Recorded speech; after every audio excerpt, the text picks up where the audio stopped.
রব্বুল আলামিন বললেন মসজিদের আবাদকারী হবে তারা যারা আল্লাহর প্রতি ঈমান আনে, আখিরাতের প্রতি ঈমান আনে, যারা সালাত কায়েম করে, যারা যাকাত আদায় করে, যারা দুনিয়ার কাউকে ভয় পায় না, ভয় পায় একজনকে, চিল্লায় বলেন তিনি কে? যাদের হৃদয়ে আছে আল্লাহর ভয়, তারা কবু পথ ভুলে যায় না। আল্লাহর প্রেম ছাড়া এই দুনিয়া কারো কাছে কোনো কিছু চায় না, ঠিক কিনা? তাহলে যারা মসজিদের আবাদকারী এরা ভয় পায় একজনকে, চিল্লায় বলেন তিনি কে? মসজিদের আবাদকারীদের প্রথম গুণ, তারা আল্লাহ বিশ্বাস করে, তারা আখিরাতে বিশ্বাস করে, তারা সালাত কায়েম করে, তারা যাকাত আদায় করে, তারা আল্লাহ ছাড়া পৃথিবীর কাউরে ভয় পায় না। আল্লাহ বলেন ফাআসা উলাইকা আইয়াকুনু মিনাল মুহতাদিন, আশা করা যায় তারাই হলো হেদায়েতের রাস্তার উপরে আছে, ঠিক কি না? তারাই মসজিদের আবাদকারী, যারা মসজিদে যায়, সালাত আদায় করে। এখন মসজিদের আবাদকারী আপনি হতে চান, আপনি মসজিদে যান না, আপনি আবাদকারী হতে পারবেন? মসজিদের অনেক সভাপতি আছে মসজিদে যায় না, আছে না নাই? মৌলভীবাজারে এই সমস্যা বোধহয় নাই। মসজিদের সেক্রেটারি মসজিদে যায় না, আছে না নাই? তাহলে হইল, এটা হইল, এটা মেনে নেওয়া যায়? এজন্য সভাপতি সাহেবরা, আপনি কষ্ট করে মসজিদ বানিয়েছেন, মসজিদে যাবেন। সভাপতি সাহেব আপনি মসজিদে যাবেন, সেক্রেটারি সাহেব আপনি মসজিদে যাবেন, তাহলে আপনি সঠিক মসজিদের আবাদকারী হবেন, ঠিক কিনা? আমরা মসজিদের আবাদকারী হতে চাই, ইনশাআল্লাহ। পড়েন উমরানুল মাসাজিদ। মসজিদের আবাদ কি করে করতে হয়? মসজিদ আবাদ করার এক নাম্বার মাধ্যম হচ্ছে মসজিদ নির্মাণ করা। কি করা? নির্মাণ করা। খেয়াল করবেন, আল্লাহর হাবিব সাল্লাল্লাহু আলাইহি ওয়াসাল্লাম বলেছেন, মান বানা মসজিদান মিন মালিহি ফিদ দুনিয়া বানাল্লাহু লাহু বাইতান ফিল জান্নাহ। যে ব্যক্তি নিজের পকেটের টাকা খরচ করে দুনিয়াতে মসজিদ বানায়, আল্লাহ তাআলা তার জন্য জান্নাতে ঘর বানায়। 60টা জিনিস মানুষ মরে যাওয়ার পরে তার কবরে পৌঁছতে থাকে। ইন্না মিম্মা ইয়ালহাকুল মুমিন মিন হাসানাতিহি বা'দা মাউতিহি। মানুষ মরে যাওয়ার পরেও যে 60টা জিনিস তার কবরে পৌঁছায়, তার মধ্যে একটা হচ্ছে মসজিদান বানাহু। সে যে মসজিদ বানিয়ে গিয়েছে, ওই মসজিদের সওয়াব। সুবহানাল্লাহ পড়েন। আপনি টাকা দিয়ে মসজিদ বানিয়ে দিলেন, ওই মসজিদে মুসল্লিরা নামাজ পড়ে, রোজাদাররা এসে ওখানে ইফতার খায়, তাহাজ্জুদ আদায়কারীরা তাহাজ্জুদ পড়ে, তাদের সওয়াবের কমতি হবে না, কিন্তু তাদের সওয়াবের একটা পার্সেন্টেজ সওয়াব যে ব্যক্তি মসজিদ বানালো তার আমল নামে আল্লাহ ঢুকিয়ে দেয়। এজন্য বেশি বেশি মসজিদ বানাতে রাজি আছেন তো? তাহলে মসজিদ আবাদ করার প্রথম মাধ্যম হচ্ছে মসজিদ বানানো। 2 নম্বর মাধ্যম হচ্ছে মসজিদে যেয়ে জামাতে সালাত আদায় করা। জামাতে সালাতুল জামাআ তাফদুলু সালাতাল ফাযযি বি27 দারাজা। ঘরে নামাজ পড়লে, একা একা পড়লে যেই সওয়াব, জামাতে পড়লে 27 গুণ বেশি সওয়াব। সুবহানাল্লাহ বলতে পারলেন না? হে নামাজি আমার ঘরে নামাজে পড়ো আজ, দিল মে তোমার চরণ তলে হৃদয় যায় নামাজ। হে নামাজি আমার ঘরে নামাজে পড়ো আজ, দিল মে তোমার চরণ তলে হৃদয় যায় নামাজ। পড়েন আল্লাহু আকবার। কি সুন্দর লিখেছেন কাজী নজরুল ইসলাম। মসজিদ কেমন যেন মসজিদ তার নিজের ভাষায় আল্লাহর কাছে কেঁদে কেঁদে ফরিয়াদ জানায়, আল্লাহ নামাজিরা আমার ঘরে আসে না, কি সুন্দর টাইলস, কি সুন্দর মুসল্লা, কি সুন্দর এয়ার কন্ডিশন, সব আছে কিন্তু মুসল্লি নাই, ঠিক কিনা? মসজিদগুলো আল্লাহর কাছে ফরিয়াদ জানায়। এজন্য আমরা যেন মসজিদমুখী হই। কি মুখী?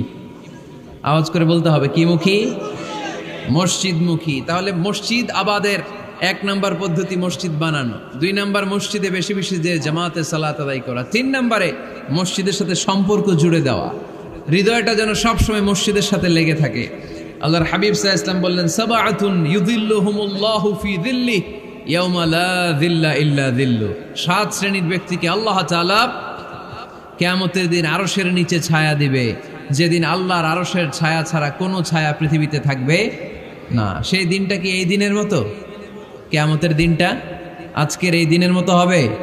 50,000 বছর হবে। এটা লেন্থ, এটা ডিউরেশন।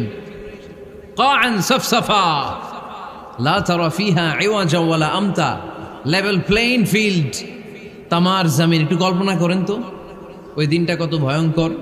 বাবা ছেলেরে চিনবে না ওই দিন, ছেলে বাবারে চিনবে না, স্ত্রী স্বামীকে চিনবে না, স্বামী স্ত্রীকে চিনবে না, পীর সাহেব মুরিদ চিনবে না, মুরিদ পীর সাহেবকে চিনবে না, নেতা কর্মীকে চিনবে না, কর্মী নেতাকে চিনবে না। হায় হায়, ইয়া নাফসি বলে কাঁদবে। সূর্যটা মাথার কাছে চলে আসবে, সূর্যের তাপে মাথার মগজগুলো গলে গলে নাকের ছিদ্র আর কানের ছিদ্র দিয়ে টপ টপ করে বেয়ে বেয়ে পড়বে। তৃষ্ণায় মানুষগুলো পাগল পাড়া, জিব্বাটা বের হয়ে নাভি পর্যন্ত ঝুলতে থাকবে। সেদিন সবাই পাগলের মতো ছুটতে থাকবে, কোনো ছায়া নাই আল্লাহর আরশের ছায়া ছাড়া। আল্লাহর হাবিব বললেন 7 শ্রেণীর ব্যক্তিকে আল্লাহ তাআলা আরশের নিচে ছায়া দিবেন। এর মধ্যে 1 শ্রেণীর ব্যক্তি রাজুলুন কলবুহু মুআল্লাকুন বিল মাসাজিদ, ওই ব্যক্তি যার হৃদয়টা সবসময় আল্লাহর মসজিদের সাথে লেগে থাকে। মসজিদের সাথে যার হৃদয় লেগে থাকে তাকে আরশের নিচে ছায়া দিবে কে? এজন্য মসজিদের সাথে যেন আমাদের হৃদয়গুলো লেগে থাকে। অনেকেই দেখবেন এত ভালো নামাজে, জোহর পরে টেনশন করে আসরটা কই পড়বো, আসর পরে চিন্তা করে মাগরিবের সময় আমি কোথায় থাকবো, মাগরিবের সময় টেনশন, ইস এশাটা হয়ে গেলেই তো শেষ। এরকম লোক আছে না নাই? এদেরকে সেই কঠিন ভয়াবহ দিনে আরশের নিচে ছায়া দিবে কে? তারপরে মসজিদ আমাদের 4 নাম্বার পদ্ধতি, মসজিদকে পরিচ্ছন্ন রাখা, মসজিদকে ঝাড়ু দেয়া। মসজিদকে যারা পরিষ্কার করে তাদের হৃদয়ের যন্ত্রণা দূর করে দেয় কে? সাইয়েদনা ইব্রাহিম আলাইহিস সালাম এবং ইসমাঈল আলাইহিস সালামকে আল্লাহ তাআলা আদেশ করেছেন, তাহহিরা বাইতিয়া লিত-তাইফিনা ওয়াল আকিফিনা ওয়ার রুকআই সুজুদ। হে ইব্রাহিম, ইসমাঈল, বাপ বেটা দুইজন মিলে মসজিদ ঝাড়ু দাও। কি ঝাড়ু দাও? মসজিদেরি ঝাড়ু বড়দার ও কমারে হাত শোনো আমারে মুনাজাত। পড়েন, শোনো শোনো ইয়া ইলাহি আমারে মুনাজাত, শোনো আমারে মুনাজাত। পড়েন আমিন। মসজিদ ঝাড়ু দেওয়া মসজিদ আবাদের অন্তর্ভুক্ত। আপনারা কেউ কোনোদিন মসজিদ ঝাড়ু দিয়েছেন নাকি? কে কে দিয়েছেন দেখি? সবাই সবাই মসজিদের খাদেম? মাশাআল্লাহ। আমিও দিছি মসজিদ ঝাড়ু, অনেক দিছি। মাশাআল্লাহ, আল্লাহ তুমি কবুল করো।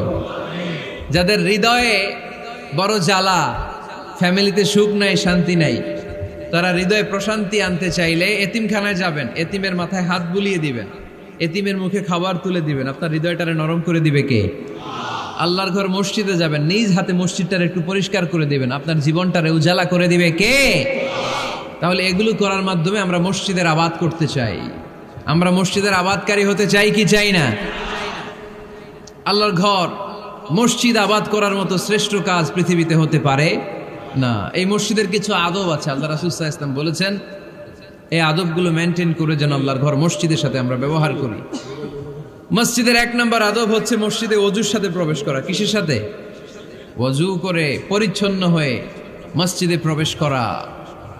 এজন্য অপবিত্র অবস্থায় গোসল ফরজ, এরকম অবস্থায় মসজিদে ঢোকা যাবে? কথা বলেন, ঢোকা যায়? যেই নারীদের মাসিক চলতেছে, মেনস্ট্রুয়েশনাল পিরিয়ড চলতেছে, ওই নারীদের পক্ষে মসজিদে ঢোকা জায়েজ আছে? নাই। তাহলে এটা হলো 1 নম্বর আদব। মসজিদে ঢোকার সময় কি করে ঢুকবো? ওযু করে। আওয়াজ করে বলেন, কি করে ঢুকবো? ওযু করে। 2 নম্বর আদব হচ্ছে মসজিদে যাওয়ার সময় সবচেয়ে ভালো জামাটা পরে যাব, সবচেয়ে ভালো পাঞ্জাবিটা পরে যাব। জান তো আপনারা? না সবচেয়ে সিরাটা পরে যান? হ্যাঁ, অনেকের নামাজের জন্য একটা পুরান জামা আছে, সিরা পাড়া, এদিকে হাত উঠাইলে দিকতে দেখা যায়, আছে না নাই? সবচেয়ে সিরা পাড়াটা রাখে নামাজের জন্য, কপাল পোড়া। আর সুন্নাতে খাতনার অনুষ্ঠানে গেলে মাশাআল্লাহ লেহেঙ্গা গায়ে দেওয়া যায়, আছে না নাই? না, আপনি ইবাদতের জন্য সবচেয়ে সুন্দর জামাটা রাখবেন।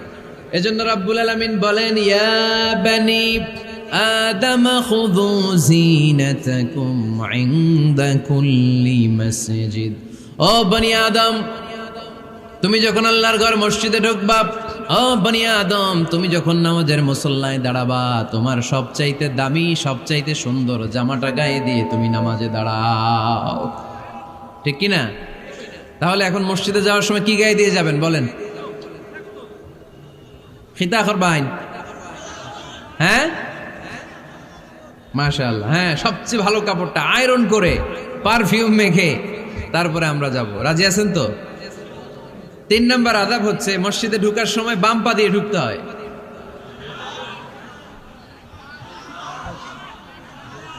কোন পা? আরো জোরে। এদেরকে গুতা মারা লাগে, নাইলে আওয়াজ বাড়ে না, এরকম ভলিউম টাইট করতে হয়। ভলিউম হাই করলে আর পরে বাড়ে, এমনি বলতে চায় না। আর ঘটনা কি? হ্যাঁ, খায় নাই। বদরের যুদ্ধ হয়েছিল রমাদানে, কোনো সাহাবী খায় নাই, না খাইয়া একেবারে সাইজ করে দিছে কাফেরদেরকে। আমরা না খেলেও আমাদের হৃদয়ে ইমানি শক্তি আছে না নেই? এই তো বোঝা যাচ্ছে ইমানি শক্তি আছে। এতক্ষণ আছিল কই? তা মসজিদে ঢুকার সময় কোন পা দিয়ে? এগুলো মনে থাকে আমাদের? ভুলা যাই আমরা, খেয়াল থাকে না তো এগুলা। এত কিছু মনের মধ্যে রাখলে এগুলো মনে থাকবে কেমনে? মসজিদে ঢুকার সময় কোন পা? আরো জোরে। বেরোয়ার সময় কোন পা?